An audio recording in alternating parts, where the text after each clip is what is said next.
বাগেরহাটের রামপাল উপজেলা বিএনপির সভাপতি শেখ হাফিজুর রহমান তুহিনের বিরুদ্ধে ষড়যন্ত্রমূলক অপপ্রচারের প্রতিবাদে বিক্ষোভ মিছিল ও প্রতিবাদ সভা করেছে রামপাল উপজেলা বিএনপি ও অঙ্গ সহযোগী সংগঠন। শনিবার সকাল 11:30টায় রামপাল সদর এলাকায় এ কর্মসূচির আয়োজন করা হয়। বিক্ষোভ মিছিলটি উপজেলার বিভিন্ন সড়ক প্রদক্ষিণ করে প্রতিবাদ সভায় মিলিত হয়। এ সময় নেতাকর্মীরা ষড়যন্ত্রকারীদের বিরুদ্ধে বিভিন্ন প্রতিবাদী স্লোগান দেন। সভায় বক্তারা বলেন, উপজেলা বিএনপির সভাপতি শেখ হাফিজুর রহমান তুহিন একজন সৎ, যোগ্য ও জনপ্রিয় নেতা। তাকে রাজনৈতিকভাবে হেয় প্রতিপন্ন করতে একটি মহল পরিকল্পিতভাবে মিথ্যা ও ভিত্তিহীন অপপ্রচার চালাচ্ছে। অপপ্রচারকারীদের বিরুদ্ধে দ্রুত আইনি ব্যবস্থা নিতে প্রশাসনের প্রতি আহ্বান জানান তারা। এ সময় উপজেলা বিএনপি সহ দলের অঙ্গ ও সহযোগী সংগঠনের নেতাকর্মীরা উপস্থিত ছিলেন।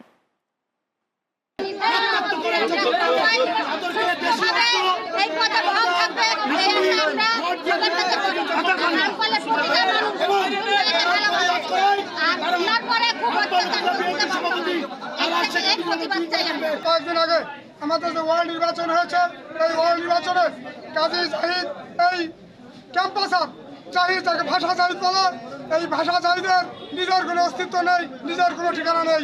মহল, আক্রবাহিনী এবং পরাজিত শক্তি কাজী জাহিদ এই তুহিন ভাইয়ের বিরুদ্ধে ষড়যন্ত্রে লিপ্ত হয়ে এই মানববন্ধন তার বিরুদ্ধে করিয়েছে।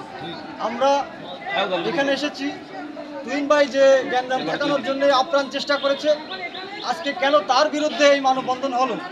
এটা তুহিন ভাইয়ের বিরুদ্ধে ষড়যন্ত্র না, এটা পুরো রামপালবাসীর বিরুদ্ধে ষড়যন্ত্র। এই আকোচর, শামীম ডাকাত, এদের একটা, আর এই যে কাজী জাহিদের নেতৃত্বে বাসা জাহিদ, এটি হচ্ছে এদের নেতৃত্বে আমাদের কিন্তু রামপালের মানুষ অতিষ্ঠ। আপনারা দেখেছেন এর আগেও হিন্দু সম্প্রদায়ের মানুষ কিন্তু আকর বিরুদ্ধে কিন্তু ওই জায়গায় বাগায় ব্রিফিং দিচ্ছে যে তার অত্যাচারে মানুষ কিন্তু জর্জরিত হয়ে গেছে। কাদিরখোলার মানুষ। আপনারা এখন কি চান? আমরা সুস্থ বিচার চাই।